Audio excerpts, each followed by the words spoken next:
And the records are really, this is the behind the scenes of how the magicians are doing what they're doing. It's a matter of seeing patterns and understanding how energy works so that you can manipulate it. So that your universe becomes malleable, right? That's what the Akashic Records do for us.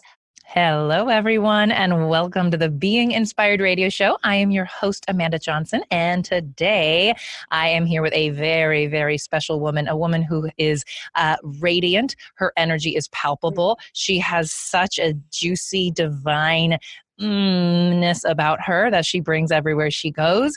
You'll even probably feel my energy shift simply by being in her presence, because there is something that I love taking on and like trying on when I'm with her. She is powerful in what she does, and she is making some major ripples and waves in the world with the work she's doing. So I'm really, really excited to introduce you all to Emily Harrison today. Emily, thanks for being here, girl. Thank you, my sister. As you speak, like the energy just palpably moves through my body. I love the way you put vocabulary to that and just shared. My energy changes sometimes when I'm in the frequency of other people, and I like it. It's really cool because that happens to us. And I can't tell you what a joy and honor it is for me to just embody and reflect kind of that, like, yeah, just like get some of yourself, girl, kind of energy, because it's really empowering. It's fun to be able to own yourself and stand in that space and play with people. So thank you for letting me be the avatar of that. And thank you for getting into it with everybody, because we just create space for everybody to do it too. That's so fun. Exactly right. I know. I imagine people are listening right now and they're like grooving and they're moving right now. They're like, why am I shaking? Why am I dancing right now? Well, you're dancing because you are listening and you are feeling the frequency, the vibration that we are creating and co-creating. And Emily, that's absolutely right. For so long, I thought, oh, I'm a chameleon. Oh, I don't know who I am. It's like, oh no, I pick up on energy from people. And then there's this beauty and this exchange that happens. Yeah. So it's information exchange. It like really allows us to activate each other just by acknowledging that it works like this. It's cool. It is so cool. And you're so cool. I'm so excited. We're already starting. Here we go. All right, here we go. Listening to know a little bit more about Emily in like a soundbite. So after becoming a certified Akashic Records practitioner in 2015, Emily's life shifted dramatically. Leaving behind a career in Hollywood, sister holla, Emily created a healing business that includes teaching, speaking, contributing to the Huffington Post, and mentoring other light workers in the Akashic Records. Emily is the founder and director of the Akashic Academy. Say that 5 times fast. A modern-day mystery school dedicated to sharing knowledge that is changing the planet. Yes. So there it is. There it is. Thank you. All right. So something that you really stand for and what you're doing in the world is really helping people open their intuitive gifts. And of course, you're doing that in all sorts of ways with the Akashic Records. And we're going to see where our divinely inspired conversation leads us today and what all goodness we get to learn from you. And I like to start with a fairly open-ended, simple, yet not always easy question, which is, why do you do what you do? Because I love Simon Sinek. Yeah. Shout out every time. You got to start with why, right? We got to start with this. And I love this because it really gives us a chance to just be like, what, seriously, why is this important, right? The reason that I focus on intuition is because there's a huge amount of data in the field right now, high levels of it, that can really help us. However, it requires a new language. Okay, it requires you have intuitive muscles. You have an ability to communicate back and forth with spirit. If you want to just give it a nice little name, you can call it your imagination. If you want to just be general about it, if you want to get more specific and start breaking down these parts of your imagination. Of course, those of us who all are in this woo-woo, we know about our clairsenses, but if you're new to the woo-woo, let me just educate you a little bit. We have specific senses, right? We have our clairaudience, our clear inner hearing. We have our clairvoyance, our clear vision, clairsentience, clear feeling, our clear knowing.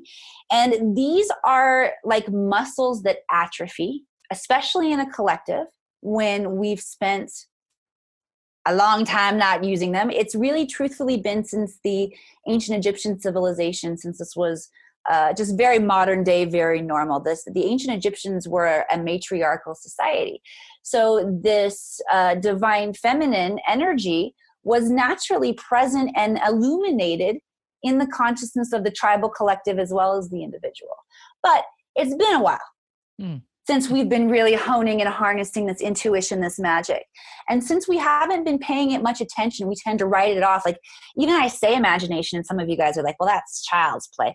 You know, invite you to remember in Shakespeare's day, imagination was considered direct link to the gods. One of the subtle ways, yeah, I know, right, that we get that we dumb ourselves down, that we allow ourselves to stay in the matrix and in the imprisonment, is believing that your imagination is made up. It's not. Your imagination is divine connection. And when we begin to open up our imagination, now I did have a history in Hollywood, and Hollywood actually prepared me for what I'm doing now in crazy kind of ways. Right? Learning to channel came through learning to be an actress, learning to, Emily, get out of the way, relax yourself enough, don't edit yourself, make a fool if you have to, but learn how to conduct this energy through your physical vessel in a more dynamic way. So it was really lining me up for that, right? But this idea of activating this intuition so that we can begin to strengthen the muscles that are going to allow us to communicate, to have a relationship, to have instant feedback with all the data that is present. High levels of knowledge and information are present right now. We see it in the physical template of the internet. Right? Our levels of knowing, of understanding, of seeking information are getting higher and higher. And we're opening ourselves to the scientific truth that of the electromagnetic spectrum of energy, Amanda, of everything that there is out there, with the 5 senses that we're using as humans, we can receive and understand and process 0.003% of that. That is 0.003%. So we're missing a little bit. Yeah. However, our bodies are designed to get it. So that's why I want to teach people about their intuition, because that's the language. That's how you open up the language to get it. Bingo. Okay. So we have our 5 senses in the physical world. This Yes. 3D. I can smell you. I can touch you. I can taste you. I can, hear you. You I can? can't. I really can. I mean, it's like that is coming through. You think you're safe on camera? I know you're not safe anywhere, girl. No, because I call that one clear smelly. I didn't talk about the clear olfactory one. That's right.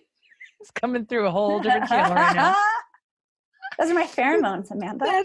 Girl, I know, I get it. That's what I want to know. So is that where we get into the Claire, and I'm so the Claire, is that what would complement our 5 senses, right? Is that what basically takes us from this 3D physical, I can feel this table, to I feel in my body, like that's when I get the chills, right? The goosebumps, that's that clairsentience, right? That's that there is something, there is a knowing, and I can feel it. I can physically feel it. And anyone listening, you're like, oh, I got chills just then. It's like, yeah, that's it. Right. So let's go down that path a little bit more. Like how are we using these senses, these other senses, right? Not our 5 physical senses. How are we using other senses to tap into this channel of data and information that's all around us? This is where imagination and, again, the improv, the acting. If you haven't been an actor before, if you didn't spend 20 years in Hollywood, let me just tell you what you need to know right now. You got to be willing to play, okay? Instant feedback is available to you, but you have to open up yourself and get in there and play with it. So it's really important first to recognize your inner vision, your clairvoyance. Okay. Yes, this is like seeing into your body. You can use it for like turning inward, like you talked about, feeling the palpable goosies. That's feeling it inward, right? You can use any of these things inward on your body, but you can also use it, think symbolically, to see interdimensionally. Okay. Mm-hmm. We actually, our human ego, our ego, we don't actually make anything up. We are senders and receivers of information. So there's an element to learning to trust what you're getting and stop questioning the things that are coming into your mind. That's when, this is how my acting teachers used to say it. When you have a script and you're showing up and you're like, okay, I have to suspend my disbelief that this is not the truth of the reality in this moment. And I have to make it the reality in this moment and begin to play. Yes. Right?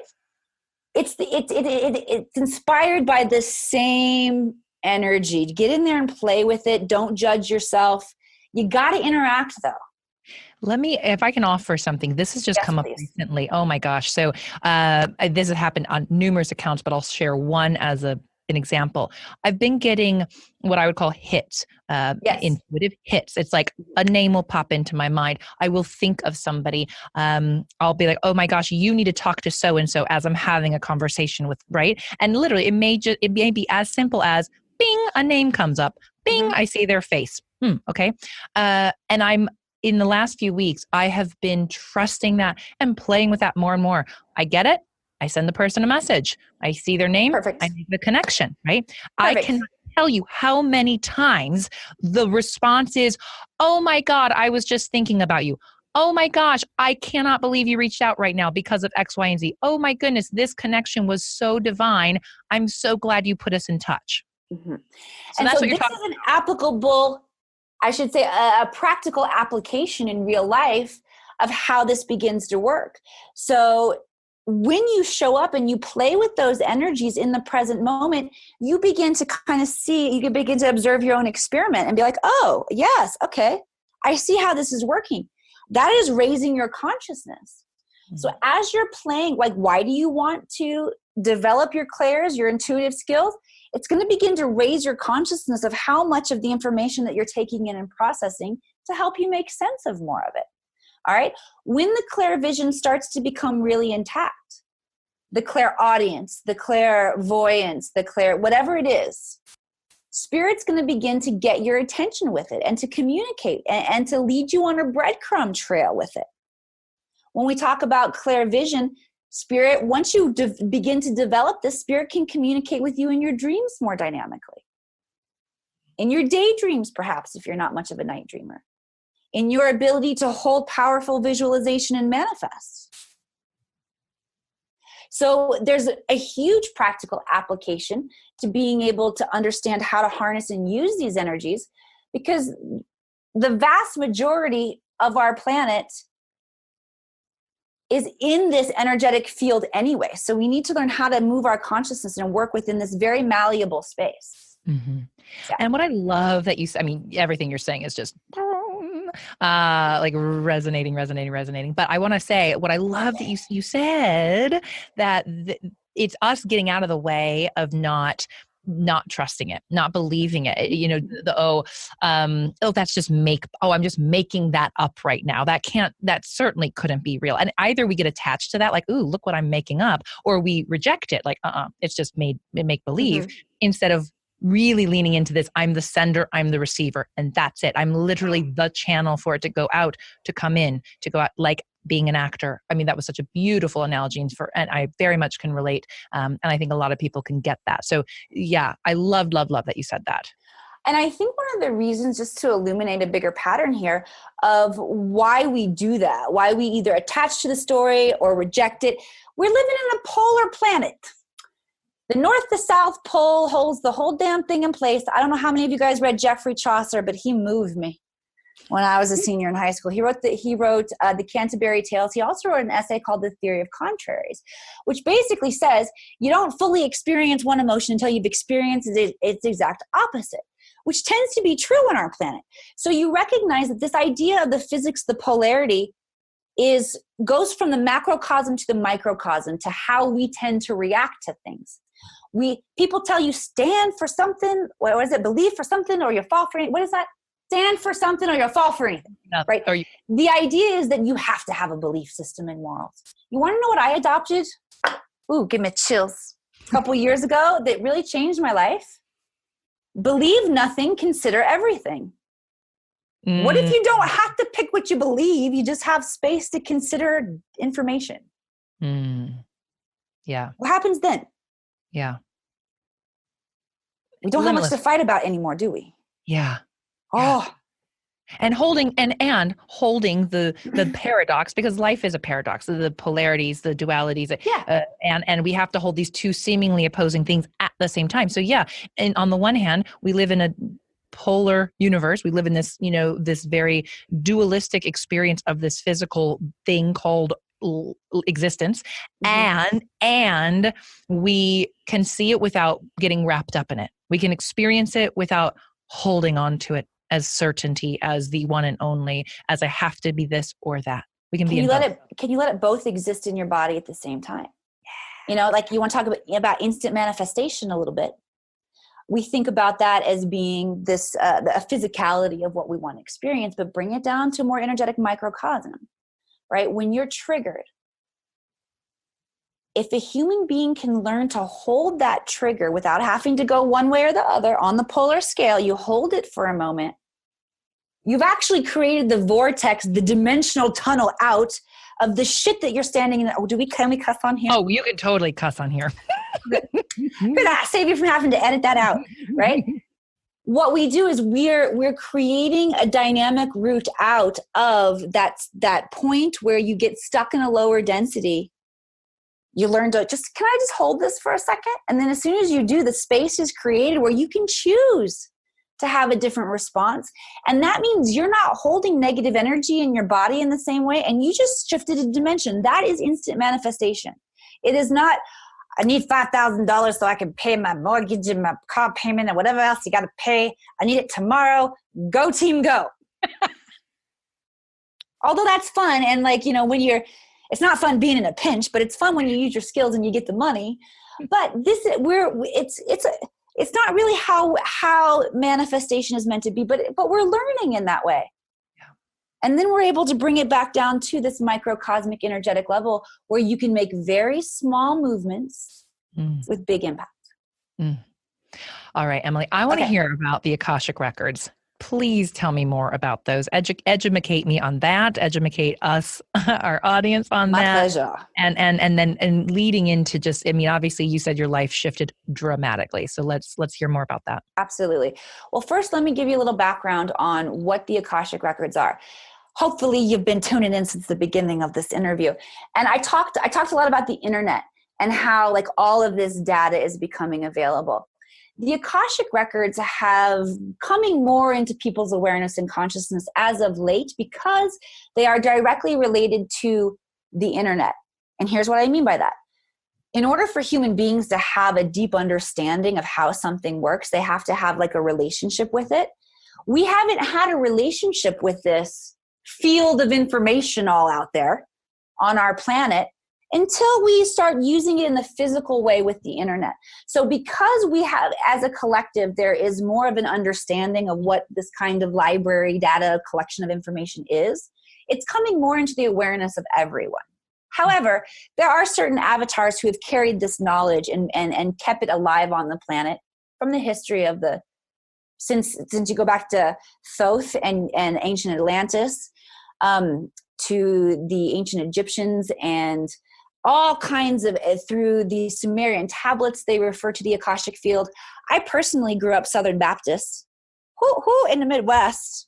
Give me some little Earl Wood preaching every Sunday, right? I was taught about the Book of Life. Now, I was taught that this was a name that Jesus writes, or that you get your name written in when you accept Jesus as your Savior. And then they double check it once you die and you get to the gates. Yes, you get to come in. But it's a hugely more expanded version of that. This Book of Life, this Akashic record, is a record of every detail, past, present, all possible futures of people, locations, crystals, animals, relationships, businesses. It is the entire collection of data in the universe, programmed from a neutral perspective, from the perspective of unconditional love and zero judgment. So when we recognize that we have access to this, which every human being does, and we learn how to use it to strip away, this is how I use it with people. First of all, I teach you how to get there, how you raise your consciousness and move into that space and sharpen those muscles so that you're getting good information, right? And then we work on peeling away the layers of programming that you've taken on from this life, from past life, ancestrally, tribally, personal experience. And when those are examined in this high realm of consciousness, you're like, oh my God, it all makes sense now. And as you're having these aha moments, you're actually illuminating your future timeline. You're illuminating your past. It's like you're adding light to every aspect of everything that could ever happen to you as you're experiencing your existence here. And what is light? It is expansion. It is consciousness. So once we strip away all of those layers, then we begin to dive in and examine who is the essence of you? What are your natural giftings and skills? What is the dynamic ancestry of you that makes you unique? And then we begin developing that. And my students will develop new healing protocols, new ways to work with clients, all kinds of new things based on their own individual essence and curiosity and passion. Mm. So that's the Akashic Records and how I use them. They changed my life personally so dramatically because, as you did share, I was in Hollywood. I grew up really small town Missouri. I quit college when I was 19, which affected me for a long time because I'm a smart girl and I felt like a dumbass for quitting school and not having a degree, heading off to Hollywood. But this is what I did. I was very outside of the box and I dove into Hollywood for 20 years, which truthfully, and I'll just be very vulnerable and share with you guys, we all have ancestral patterns and deep personal shit that we're here working on. One of my patterns is rejection. My grandmother, her mother passed away, my maternal grandmother, when she was young from complications of an abortion, not wanting children. And so she grew up not having a mom with this as a part of her story. And it's been passed through my family lineage. And I was working my shit. You daily rejection for you there in Hollywood. You got to work your shit out. Here you go, sister. It took its toll on me. Yeah, I had a lot of success and a lot of amazing things that happened to me in that space, but it took its toll on me too. And I had gotten to the point where I had recognized the biggest acting job I was doing in my life was on me. I wasn't happy. I was trying to be. But I hadn't fully dove in to understand who I was and illuminate myself yet. I'd done a lot of meditating and I had done a lot of opening up of my skills to the point where I wanted to start practicing kind of on other people. And when I got to that stage and I was just intuitively playing and practicing, there was a shift one day when I was just doing the work. I wasn't necessarily getting information. I was just setting up the binaural beats and dinging the gongs and doing the stuff. When the gentleman I was working with, my friend, his father who had passed came in and started giving me such clear information that it became undeniable. Okay, well, now maybe I am getting information. I'm not just dinging the bells. It's coming in, right? That's what pushed me to say, all right, I got to dive in and learn some certification. I honestly did not care what it was. I didn't know what it was. I knew that I would know when I saw it. Okay. I knew it wasn't Reiki. I knew it wasn't yoga for me. I knew it wasn't tarot card. I'm like, what is it? What is it? I'm flipping through this Conscious Life magazine, looking through the ads in the back. That's Akashic Records. That's me. I just knew it. Okay. My mom had gifted me a session 15 years prior. So I'd had a familiarity with what it was, but it had taken this long before it came full circle. And what I needed through that experience, Amanda, now I didn't recognize that this is what I was seeking and why it was going to change my life so dramatically. I thought these are what I thought. I thought, shit, I better get a certification to hang on my door if I want to figure out how to create a business doing this. Yeah. I had no idea that learning how to see myself in my own patterns through this space would so dynamically transform me. But of course it does, because that's how we become good at what we do, is we just give ourselves to our own process of healing and understanding and love and illumination. And the more we give ourselves to our own healing process, the more powerful we are to do it with others. Yeah. I didn't know that that was coming. And that's why it changed things so dramatically for me, because it aligned me to a place of self-love and understanding that's still continuing. Right now, there's some powerful energies coming in the planet that are bringing up some stuff that is so deep in me that I did not know it was there. I'm still learning and loving myself and forgiving myself and growing. But I've learned this ability to see myself through this space and how to use this for illumination and healing I won't say it makes me unstoppable now, because there's still shit that comes up. But since 2015 was when I became certified. I joined forces with Nick in 2016, Nick Pereira, Coach Nick, my partner. And since 2016, we've come a long way. We have a network of 25 live stream shows. We have a quarterly magazine that we produce. We have a membership community of light workers that we are training up. We are leading the rise of light workers across the planet, making sure that our light workers have the training that they need to continue to grow and expand, the platforms that they need to have their message heard through our magazine, through our network. We're going to continue to grow. We're going to take this show on the road, baby. You know, I don't know if Coach Nick in his interview, if he let it rip that he was a rapper in Canada before he did this. Do you know that? That did not come out. I tell everybody. I love it. I say he's got to come out, close the show, come out rapping at the end of our show. But you better believe we're taking this on the road with all of the hosts of our network, all of the Akashic Records graduate students who are creating their own program. Amazing. So like I said, I won't say it makes me unstoppable, but however, I call it the Akashic wind, as well as the Akashic magnet. There's no way in hell I do this by myself. You see how many people are coming into this space? Powerhouses. Yeah. So it creates a natural momentum that all you have to do is get on and ride. Okay. I mean, and what I love, Emily, and maybe you have a perspective on this, I imagine you do, whatever it is, I don't know. I don't have many opinions. I know. I don't know. We'll see. So I had never heard of Akashic Records before in my life. And then, you know, Nick came in, you came in, boom, boom, boom. I'm like, what is it? And yet I feel like I feel a familiarity with what you're saying. You know what I mean? It's like, I think I've experienced that. Right. So I guess my point here, and if you want to add your 2 cents, please do, is it's amazing to me to this day how to your point, you flip through the Conscious Life magazine and you find, you know, what resonates, and then you go with that and you follow that, or you learn more about that. Yeah. Is that 100%.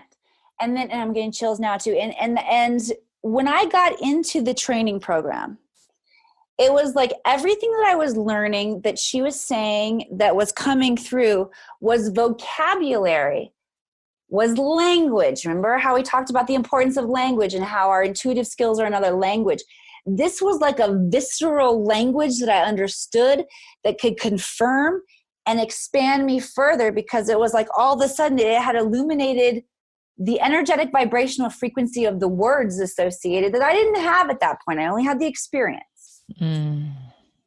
Why words and knowledge, it's really powerful. Words can fuck us up too.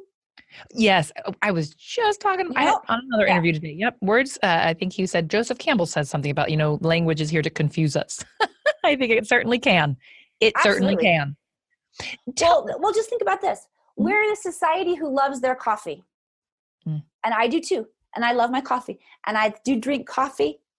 So there you go. There's my dirty skeleton in the closet. I drink coffee, okay? A lot of it sometimes. I'm just kidding. But we use this language to describe the most powerful, healing, illuminating energy of the universe. And it becomes desensitized. Yeah.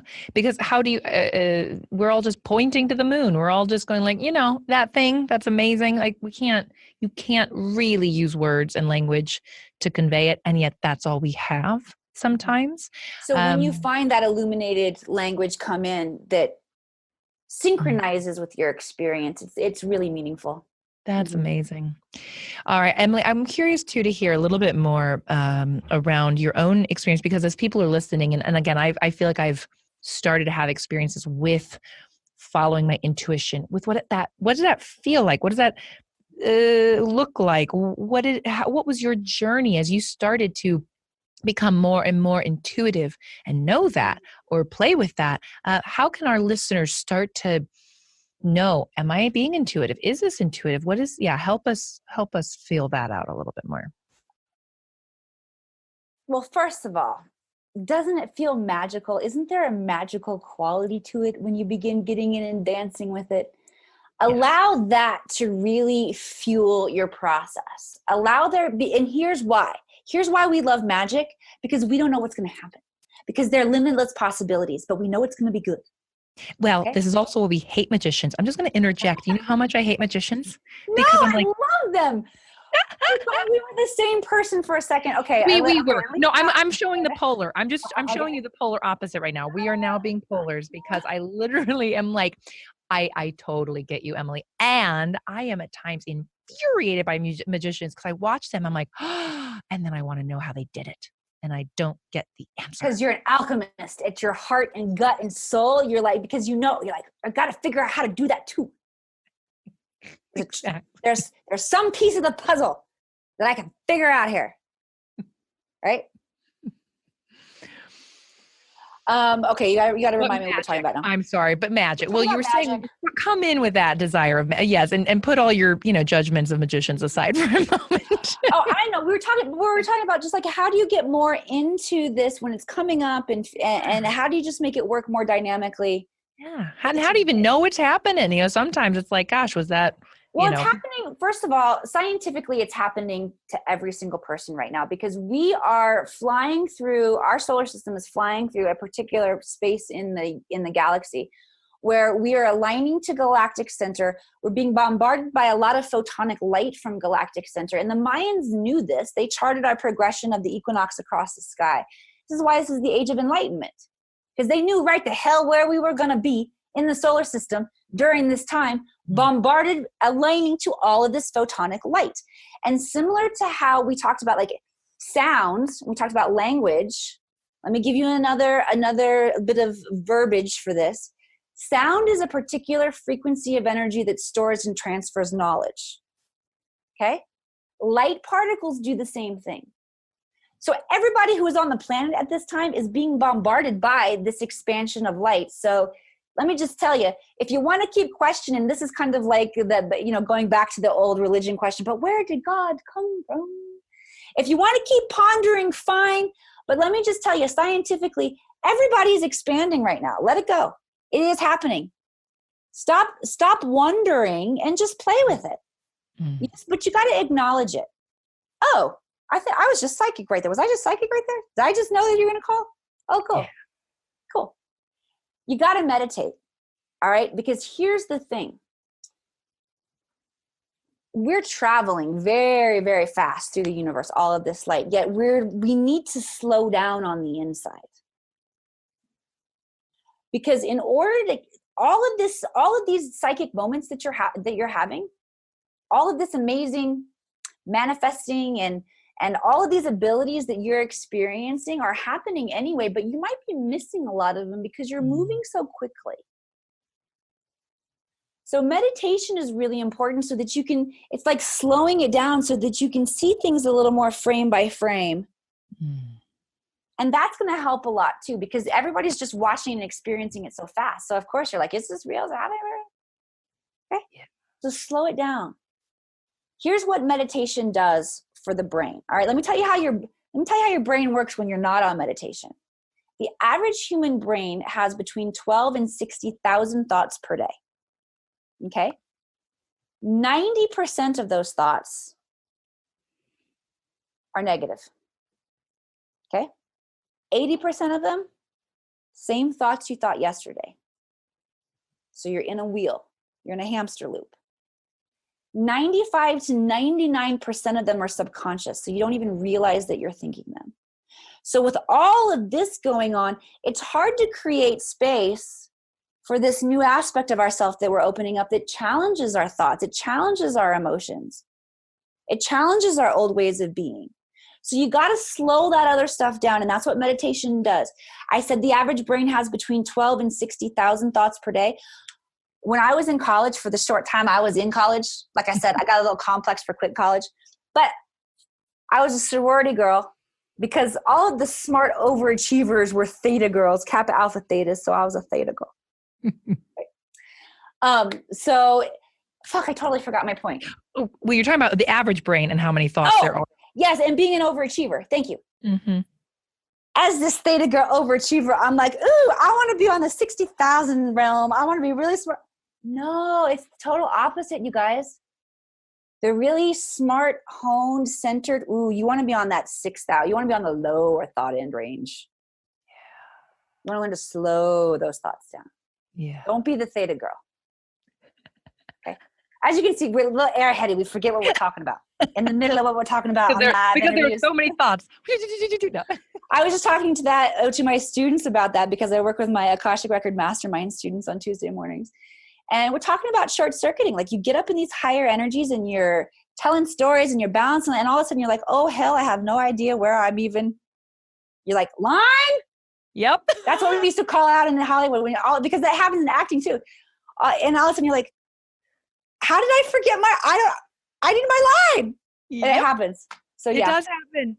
Well, and what also happens for me is at times I must be flying a little higher and having those rapid thoughts. Typically it's a high energy in the moment. And I've even caught myself saying like, how can I say 3 things at once? Because 3 things right now all need to be said simultaneously. And when we get in that space, and what I'm just going to do right now is just bring it back, hone it back in, Emily. We get very excited. Like you said, we feed off of each other's energy. The energies get really high. I get those high vibes too. I got to make sure I got to do lots of grounding for myself because it's very easy for me to get up out of my own body. I mean, you guys can see something like all skinny here. You see my bones. People are like, oh, you got such good muscles. I'm like, no, I'm just like a little skinny thing here. Not, and you can see most women want to lose weight. You can see I might have a little bit of a complex about my old granny body here. But it's because like there's so much energy constantly running through my body. Very important for me to ground. Mm-hmm. Yeah. Thank you. Mm-hmm. I want to highlight for the listeners because there were so much amazing things that you said that this knowing we are all receiving this data. We are all in tune with it. There's nothing special about being an intuitive. There's not some magic pill you take. It's not that you were born on a certain day and therefore you got the intuitive gifts and, the other ones didn't. And I think this is really important. And I know I spent most of my life as a skeptic, as a cynic, as all the things. And I sat there, I'm like, I don't believe it because you better prove it to me. Mm-hmm. Right. And I was just, and so as I'm opening up myself to, okay, first of all, I don't have to understand how the magician does his trick. Okay. I can simply be a part of the magic and then also realize that I too can do that. I too am that. So I think anyone listening, that's one of the things I really want you to take with you is this is available already to all of us. Knowledge is here. And the records are really, this is the behind the scenes of how the magicians are doing what they're doing. It's a matter of seeing patterns and understanding how energy works so that you can manipulate it. So that your universe becomes malleable. Right? That's what the Akashic records do for us. I'd like to circle back to something that you said, Amanda, when you talked about, it's just really coming into your awareness in terms of vocabulary, but there was a familiarity and like you felt like maybe you had accessed or been there before. Yes, this is huge for people. And like you said, every single person has access to this knowledge. You have access through a couple of different places. Within your DNA is an imprint of your Akashic records. Okay. I'm trained that they are physically, if that you can use that word for this, located in 7th dimension space-time. Think of that as a realm of consciousness. Meaning, in order to access this, we have to have the understanding that it's there. And to use it to its maximum effectiveness, we have to know what questions to ask. It's just like Google. Google's a great thing, but if you don't ask it anything, it ain't going to help you. And if you don't ask it the right things, it's just going to match whatever you're putting in is going to get. So there's a dynamic understanding of how this magician's book works, right? To teach you how to use it to its most effectiveness. But we dropped a couple author names here. I like to go back to the Celestine Prophecy. And James Redfield talked about Our consciousness is measured by the questions that we ask. So when I take people into the records, I train them to ask these high-level questions that uncover the information that we're looking for. I love that you brought that all the way around. I mean, dropping, name dropping, Celestine prophecy, and then your analogy to Google was pristine. I'm literally thinking and laughing to myself of when Google really became a thing, and even up until like the recent past, me trying to ask a question of Google is hilarious at times. Right? Like I'll like type in an entire paragraph. I'll be like, isn't that funny? So I'm wondering about this thing that happened the other day, and so good. So I love that is a direct reflection of the sorts of questions I've been asking in my life, and so therefore, what sort of information back am I getting? Brilliantly done. Brilliantly done. I could talk to you for many more hours about this, Emily. And I look forward to continuing this offline in other capacities, learning more from you, working more with you. And of course, everyone who's listening, I feel many of them are feeling a similar way right now, wanting more of your goodness, more of your yumminess, more of this information that you have. I mean, talk about, I can see you got the complex, but you have made up for it in like leaps and bounds. You are so well educated on this. You are so knowledgeable. I honestly believe you are one of the most well-spoken, well-articulated people I've had on this show, specifically in terms of the information you bestow upon us. Really, really phenomenal. So thank you for being such a beautiful teacher for us. Thank you too. So before we let you go, and before we make sure everyone's going to know how to get in touch with you, so all of you listening, don't tune out quite yet, because we've got a few more questions for Emily, but do make sure to check out the link in the show notes.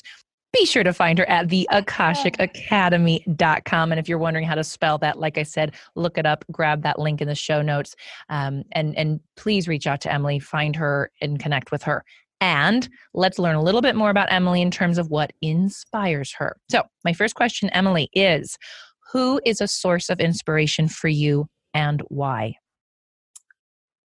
My daughter, Viv, not my little 9-year-old adult. She grabs life in every single moment that is available to her and dives in with so much presence, leaving behind everything else. And I have that in my life to see in every moment, reminding me, guiding me back to that center point. If you show up like that in your life, you will never lack inspiration. And I'm somebody who runs off inspiration. That's my fuel. And coffee. So that's a very important component in my life. And Vivian gives that to me every day. I love that. And I love the answer of why. Gosh, that's just, children are really magical teachers, aren't they? Wow. Yeah. Well, in so many ways, they teach you so much about yourself and what you got to get out of your own way about. But that's another podcast. A whole nother one. Yes. Well, thank you, Viv, for your inspiration. Yes. All right. Second question is, what place or activity most inspires you right now? Hiking. I like to be in nature, and specifically for me, the hiking involves like a movement of my feet touching the planet, both giving energy. I have a really big mission that I'm on. So anytime that I'm out walking or hiking in nature, I'm imagining just giving that energy to Mother Earth and also pulling energy and support up from Mother Earth. Hiking I also love because there's a rise, there's an evolution, as you go up the mountain, you've got that ascension quality to it. And of course, being in nature is one of the secrets of the great alchemists, the great ascended masters. Where in the world are you? So when you go hiking, where do you go? I'm right outside of Lake Tahoe, which I get so excited. Well, first, some of the most phenomenal hiking ever in the history of the solar system is in Lake Tahoe. The Kundalini energy of Mother Earth, that divine feminine, that energy that was having us all dancing and moving in the beginning, tightly wound around the core of Mother Earth. She moves through the crust of Mother Earth, comes and touches the surface of the planet in only certain places around the globe. 2 places in the United States, One of them is Lake Tahoe. It's the so the Kundalini energy actually surfaces here, infiltrates the lake. The lake flows into the Truckee River. So the energy continues to stay on the surface as it follows the Truckee River down to Pyramid Lake, where it tucks back underground, surfaces again in Maui, somewhere in Maui, I don't know where. So I have the incredible geographical support of the magical vortex of this space. Wow, that is delicious and wonderful. And no wonder there is such a magnetism around Tahoe and all of the things that are out there. Yeah. And for all those listening, don't worry if you're not in Lake Tahoe, you're not you're not out of luck. But you may notice that. Come out for an apprenticeship. I was going to say, go on out, visit Emily, get that just extra strong dose of it, right? Really strong dose of it. I love it. We're really excited to bring retreats and trekking because the John Muir trails are all through this space. So that'll be one of the next wings that we add on to the Academy. And within the next 12 months, I would say be looking for a retreat and a trek, a pilgrimage through this sacred land here. Awesome. All right. And we've already talked to a few authors and books and dropped a few of those, but I'm going to ask you, what is one book that has inspired you on your journey? This is my favorite spiritual book that opened me up, and it's just what's coming through right now. So I'm really happy to offer this to your audience. Living in Joy is the name of the book. It was channeled by, Oren and DeBen. Anybody familiar with Oren and DeBen? They were big channels that came through maybe around 10 years or so ago. I believe the name of the physical vessels that channeled them are Sanaya and Dwayne Packard. But this book, Living in Joy, it's like a magical spell. Very, very good book. I haven't heard that one yet. I'm thrilled about it. We'll make sure to link to it if anyone wants to check it out, or just use the Google and, type it in and let the Google deliver you all that information. So amazing. Emily, and I knew this would be phenomenal. I am equally delighted that it was even more phenomenal than I could have imagined. Yeah. And so for everyone who is listening, please check out the AkashicAcademy.com. Find out about all of the things you do, the apprenticeships, the magazine, the retreats in the future, everything. Yeah, check it all out, but reach out and schedule a consultation session with me. Yes, sure. Hey, a sip of water. Hang on, did I take my water out of here? Let me just do a little throat chakra clearing for everybody here before we go. Thank you.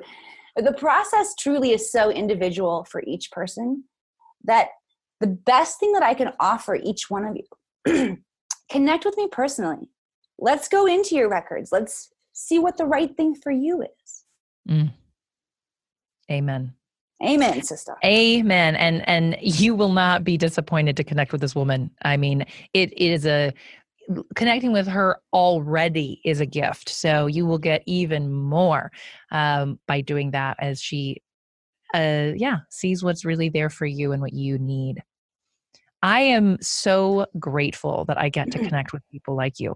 And this is something that I have been asked to do somehow, somewhere in this space and time. And I am very, very grateful that I have that honor to do it. So thank you for being here, Emily, and giving us your time. Thank you too. The work is fun. It is fun. And for all of you listening, thank you for tuning in and spending this time with us, being inspired, being activated, feeling that energy flow through your body, and now maybe having a few more words, language, vocabulary to point to that illumination that you are experiencing. And obviously, if you still desire to know more, there is an endless supply of where that information is coming from. So be sure to follow that impulse, follow that intuition of yours that is leading you and guiding you. And of course, if this episode was, fun, exciting, interesting, whatever, share it with a friend, spread it out there. Help us reach more people with these messages of love, light, enlightenment, and all of the good things, because we, as Emily has so poignantly expressed, we are in that age right now. So it is happening. We may as well get on board and do our part. Share it, like it, review it, rate it, subscribe to the show so that you are notified of the next amazing episode that I have. And again, thank you so much. Love you to the moon and back, and many, many blessings.